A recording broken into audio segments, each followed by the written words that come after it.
This is the Cyprus News Digest with Rosie Haralambous.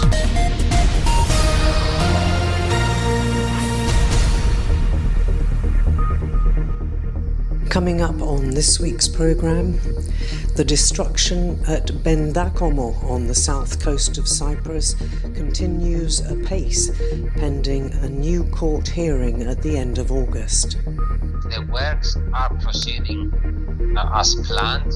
Every day they are dropping more and more stones into the sea, which makes it much harder if we got a court ruling in our favour to correct all that damage that has been done already.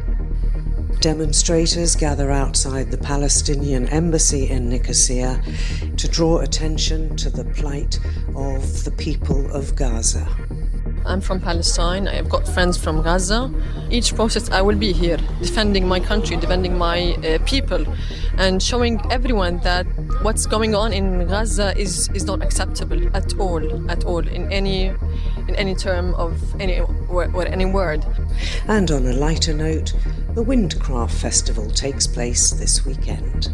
We also have a very rich parallel program which is offered for free. We have a lot of workshops and other activities such as screenings, walks in the village, games that people can take part in. We have a lot of activities that invite people to engage and to participate, not just observe. We reported a few weeks ago about a case before the administrative court that was brought by BirdLife Cyprus to see if they could stop the development going on at the Pentakomo coastline on the southern coast of Cyprus. Well, apparently work is now continuing there. We're joined once again by Tassos Chalis from BirdLife Cyprus. Tassos, what happened? Yes, essentially the interim order for the temporary stopping of the works for the harbour that is being built to serve the fish farms was revoked, was removed by the administrative court, purely on the reasons of more of a technical reason. It was because there was an application from the contracting company that they also wanted to be interested and involved in the court proceedings, and the judge allowed that. So simply by allowing a new party to be involved, basically meant that the issued interim order was no longer valid and automatically is revoked. Can I ask whether or not it might have been planned that way by the people you're trying to stop doing this, so because they knew that if there was an interim order they could get round it this way? Definitely. These are all legal tools that they were explored as soon as the actual interim order was issued. So on the 8th of April, the administrative court issued an unprecedented order of stopping such a huge project. This was a milestone decision that had never happened in the Cypriot courts before. So, of course, as soon as that thing was ordered and the interim order was out, the opposing side, whether it's the law office of the government, the Cyprus law office, the general attorney, or the actual contractor, or the public works department that they are the applicant for this project, they needed to find ways to drop this. Otherwise, they wouldn't be able to build the port.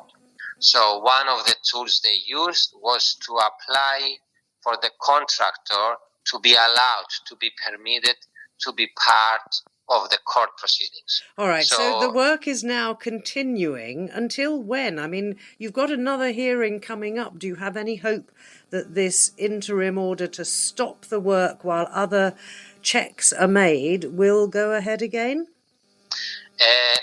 Actually, we had a crossroads in the last court hearing that we had in mid-June. We either had to follow the routes of trying again the interim order to be issued, but that would have meant delays without securing that this could have been issued once again, or we had the route of deciding to go for the main proceedings of the court. Discussing it with our lawyers, we decided that it was best that we actually follow and we go fast-tracked with the main body of the court appeal, which is basically whether an appropriate assessment was needed to be done before the approval of this project. So at the end of August, we are actually going to start discussing the real substance, the real essence of the dispute between BirdLife Cyprus and Friends of the Earth and the government that issued it. Was this port assessed properly? Were the studies done adequately before its approval or not? And what we are saying is that an appropriate assessment was not done, so it should never have been approved in the first place. Now, the trouble is that once, if you do get that ruling, and considering that this is one of the last havens for the highly endangered Mediterranean monk seal, it would seem clear to me that the assessments weren't done.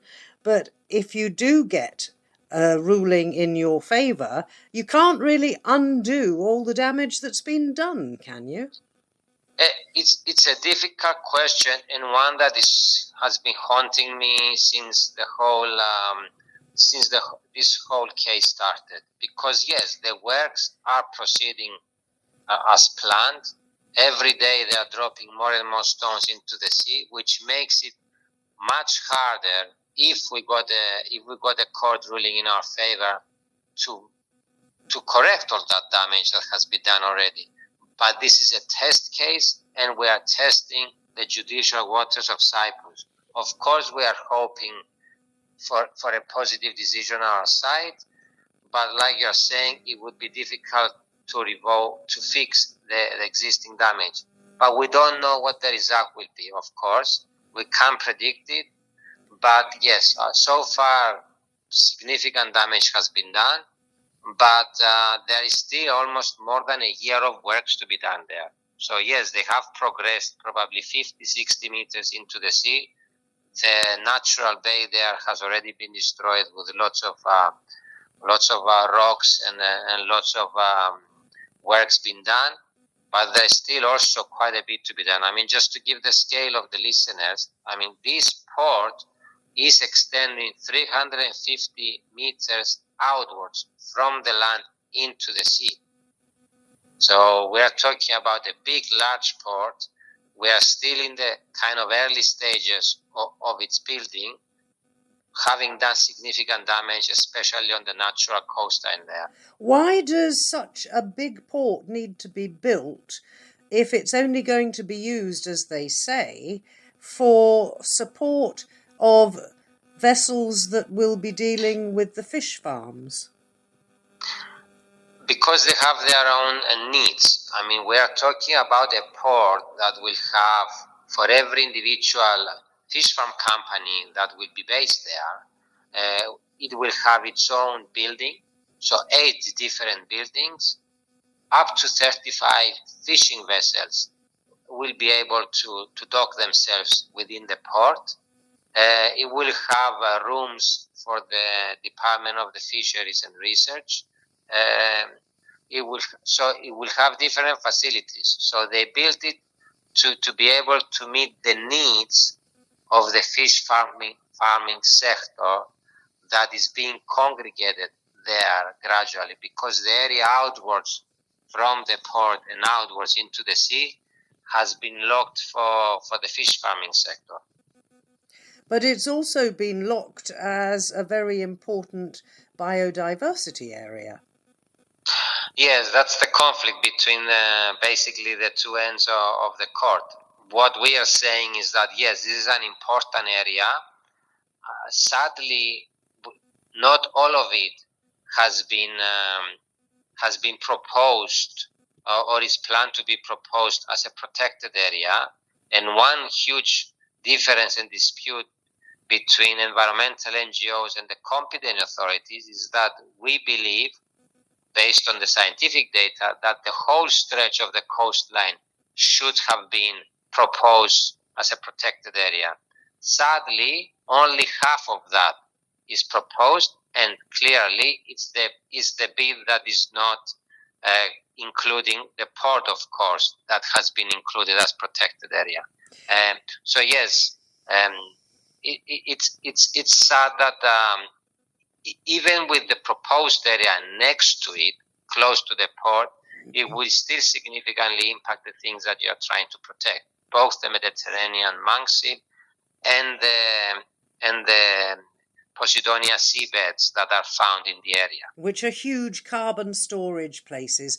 I find this extraordinary that it's our judiciary, or our legal service rather, that is bringing this case. Because we're effectively suing the government. So who is representing the government in any dispute? It will be the the law office of the government that will be representing the competent authorities for anything that we are appealing against. And yet it's the competent authorities that also work for the government.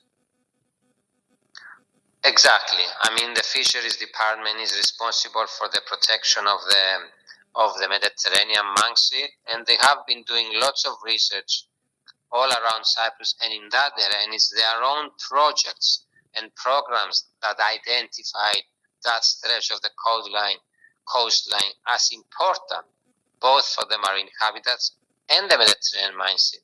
On the other hand, they are also the ones that they propose that area for the building to serve the fish farm sector. Oh, it doesn't make any sense at all to me, Tassos. You can't have your cake and eat it, surely. No, you cannot. And I think in this case, one of them will lose out. And I very honestly believe that it will be the Mediterranean monk seal that will lose out, and the marine habitats, if this port is constructed and finished as is in the plan to be. So when is the court hearing? End of August? It's end of August. We are having the first court hearing end of August, 26th of August, to be precise. And in the meantime, because we really want to give the voice to the Mediterranean monk seal, we have prepared a campaign calling for the general public to send to BirdLife Cyprus videos, short videos of 20-25 seconds, expressing their opposition about this project or expressing their connection with that coastline. We're talking about a pristine coastline that has not suffered from development all this time, and now we are going to go and put this port right in the middle of it. So we've made a call to the public to send us short videos of why they believe this project is problematic in the area, and the aim is to publish these videos once we compile them, so that we show that also the public is united with BirdLife Cyprus and Friends of the Earth against this port. And I think I'm right in saying that the local authorities in Pentakomo are also on your side. Definitely, they have expressed quite strongly their opposition to the project during the last few months, and even during the discussions when the project was being assessed at the stage of the environmental impact assessment. I mean, the opinion of the Pentakomo community was very clear-cut. We are opposed to this project. Sadly, they were not heard. Seems an awful lot of people these days aren't heard when it comes to court cases. Do keep in touch with us, Tassos, and keep us abreast of what's going on. In the meantime, if people look for BirdLife Cyprus, I presume website and also on your Facebook page, they'll find out, will they, where to send their videos? Definitely. There is clear, simple instructions about how people can send their short videos to us. Tassos Shalis from BirdLife Cyprus, and a mega fight that is going to take place at the end of August as to whether or not we destroy yet another part of our beautiful coastline and probably consign the highly endangered Mediterranean monk seal, well, to the archives perhaps. Tassos, thanks for joining me. Thank you as well, Rosie. This is the Cyprus News Digest with Rosie Haralambous. the biggest achievement of Crime Stoppers has been the ability of the public to be able to give information about crime anonymously. There's no way I could have kept prostituting without the drugs. There's no way I could have had my body used like a public toilet, because that's actually what prostitution is. And then the fourth series I started 3 days after I'd won the Oscar, so the whole of the Monarch of the Glen experience was all interplatted with the Gosford Park Oscar experience. I was working with Ronnie James Dio, and David was going to reform Whitesnake in 2003. Cyprus was chosen because Cyprus is a stable, peaceful and secure place. We have to really look closely. What are we doing with children? What are we doing with adolescents? And what are we doing with adults that can help them move into a more literate situation? The ones that I'm proudest of are the ones that were true discoveries, where we found something we didn't know existed. It's Tuesday morning and I am with a sadly very small group of people outside the Palestinian embassy in Nicosia. The group of people are here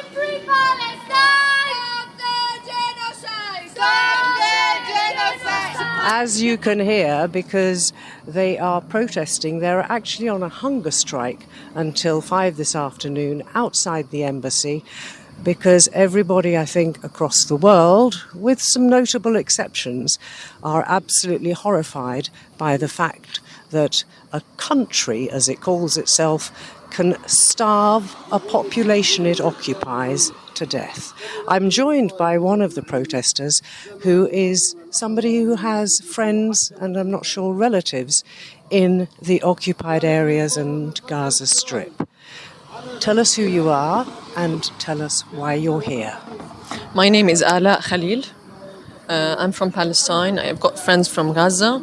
Of course I will be here. Each protest I will be here, defending my country, defending my people, and showing everyone that what's going on in Gaza is not acceptable at all, in any term of any or any word.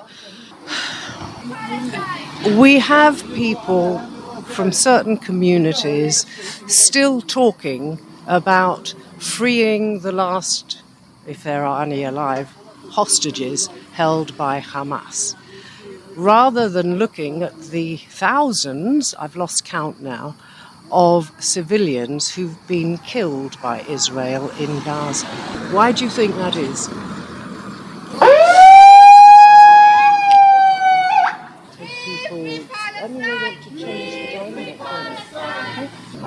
They want to change the dynamics, of course. Tell me how you feel after, what are we, approaching 2 years of murder on an industrial scale. As a human being, I totally believe that everyone has or needs or must feel what I do feel right now, as this is a genocide. This is, open air, live genocide for a population, and it's not human. It's not humanic. It's this must end. Everyone on this earth is doing whatever he or she can do to finish this and to end this, and we will not stop. We will not stop until this ends, and Palestine will be free. Palestine will be free. Palestine will be free. From the river to the sea. From the river to the sea. Palestine will be free. Palestine will be free. Free, free Palestine. Free, free Palestine. I then moved a little further down the pavement outside the embassy to find Ala's husband, Nadi. Are you still in touch with anybody in Gaza? How do you stay in touch, and what's the latest news from your friends? Well, I stay in touch through my wife and online. The latest thing that we know is we have many friends, people that I know, that for days now they haven't eaten anything. Even if they have money, they cannot find food. Some of them, they went to the hospital because they're fainting and they're very weak. Even we have some friends who are doing voluntary work there, and they try to help the orphans.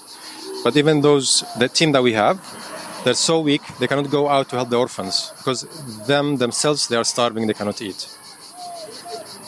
And now in Deir el-Balah, where most of them are there, they are being bombed since not last night, the night before. And they're asked to evacuate and go north. And they're then pushed into small enclaves where they can all be bombed together. It's like shooting fish in a barrel, isn't it? Yes, they're squeezing them. And the other thing is, when they try to get any kind of aid, many of them, they lost either their father or one of their brothers. So this is another thing that's happening to them. You must be extremely angry with the international community who seem to be sitting back and watching this when there are plenty of things they could actually do to force Israel to stop. I'm not sure if it's only the international community. I'm furious about the whole community, the whole world, because we can, for example, businesses can stop any ties with Israel. And if you economically, restrict someone, in less than a month, they're going to stop whatever they do. So you don't need like a political pressure. You need economical pressure. That's more strong than any kind of political. Do you see that ever going to happen? Well, from the way people are indifferent at the time being, no. Maybe if something mass happens, mass catastrophe, maybe we start seeing like mass people dying from starvation in Gaza, maybe they're going to start moving. Just to quiet the people, not for anything else. This is the Cyprus News Digest with Rosie Haralambous. Coming up this weekend, in fact it's starting today, is the Windcraft Festival. It's something that's become very popular in Cyprus over the years, and Eli Mikhail is the person who is behind it. Eli, thanks for joining me. It's been going now for how many years? This will be the 11th edition of the festival, so it's been going on for a few years now, for a decade already.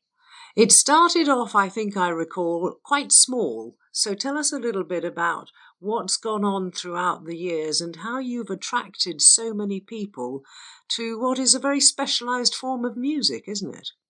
Yeah, that's actually true. We started like 10 years ago in 2014. It was indeed a small festival. It was a very spontaneous idea to set up the small festival at the very beginning. We started with just local bands, and then we saw that it worked. We liked the energy, we liked the vibes, people liked it as well. So we kept on going for the next years, and today we reached the 11th edition. The festival has grown over the past years, of course. We've had opportunity to invite and host on our stage international bands, next to Cypriot artists, of course. And over the years, people have grown to know it also, and we attract a very diverse audience from all over Cyprus, from abroad. And we're happy to see all kind of ages and all kind of people joining the festival.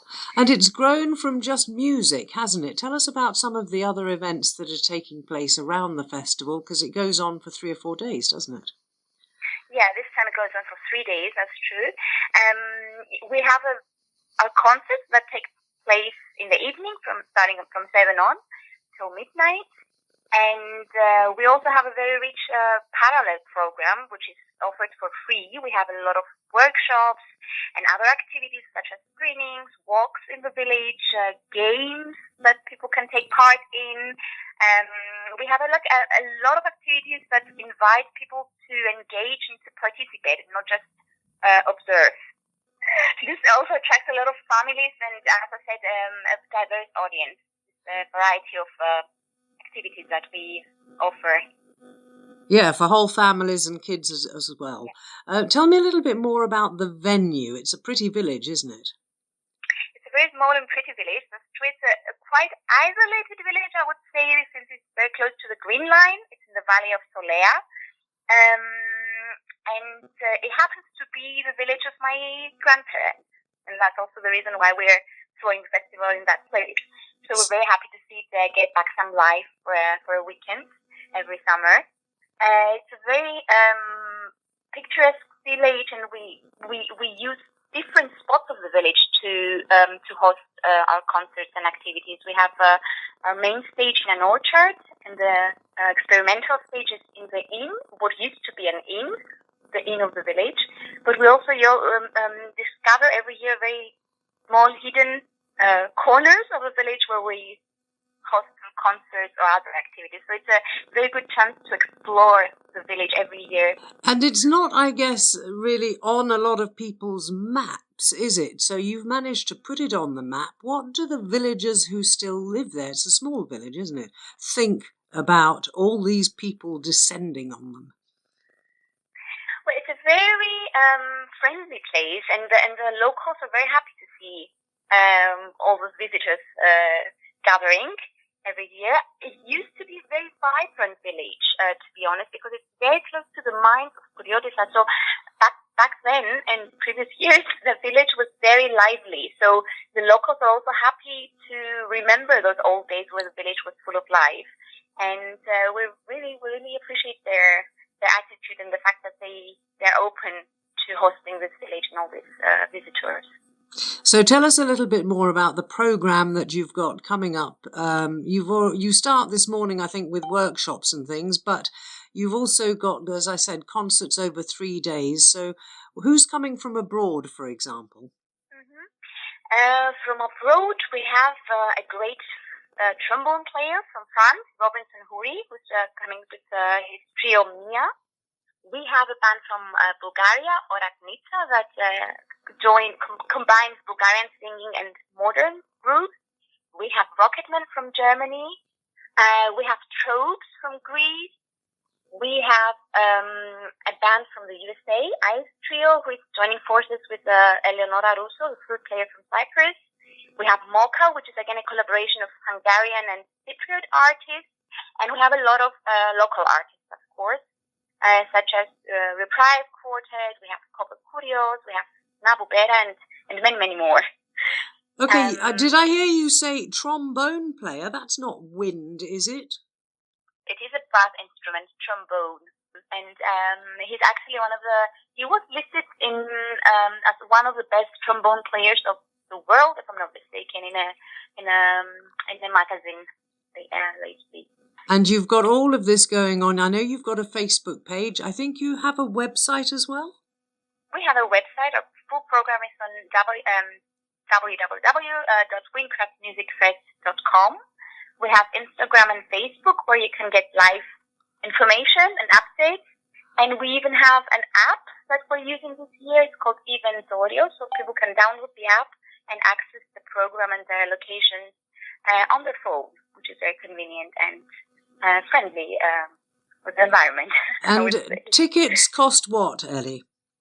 Pre-sale has stopped last night, so you can still get your tickets at the entrance. It costs 25 euros for 1 day for a single ticket, and 42 for the 2 days, Friday and Saturday. And Sunday is free for everyone. Sunday is free this year. You're welcome to join without buying any tickets. We have a big party closing the event, the festival, on Sunday with brass instruments, of course, from Greece.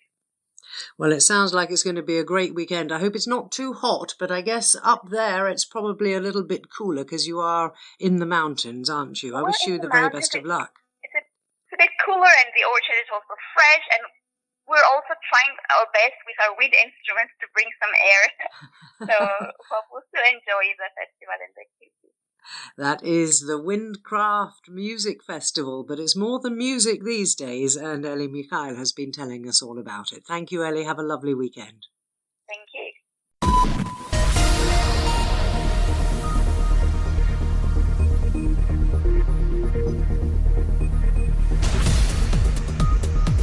Well, that about wraps up this edition of the Cyprus News Digest. Many thanks for your company. Hope you'll join me next week. Till we meet again, take care and God bless. Bye-bye now.